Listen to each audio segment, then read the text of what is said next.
Here I have VIVO V23, and today I'm going to show you how to remove screen lock from this device in case if you set yourself PIN, password or pattern.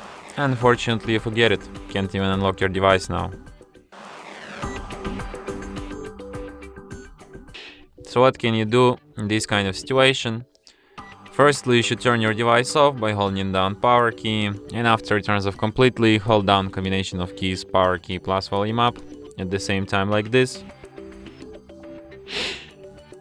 In the following menu, using volume keys to navigate and power key to select the second option, recovery mode. Here at the recovery mode, go to clear data, then select clear all data, OK.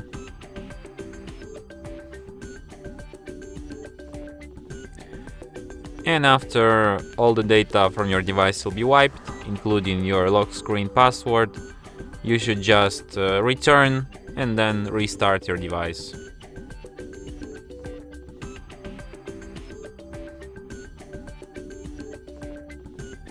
So let's get it. Return and restart.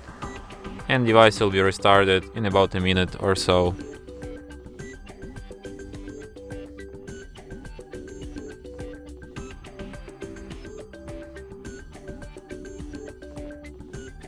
And that's it. Thanks for watching. If you find this tutorial useful, don't forget to hit that like button and subscribe to our channel.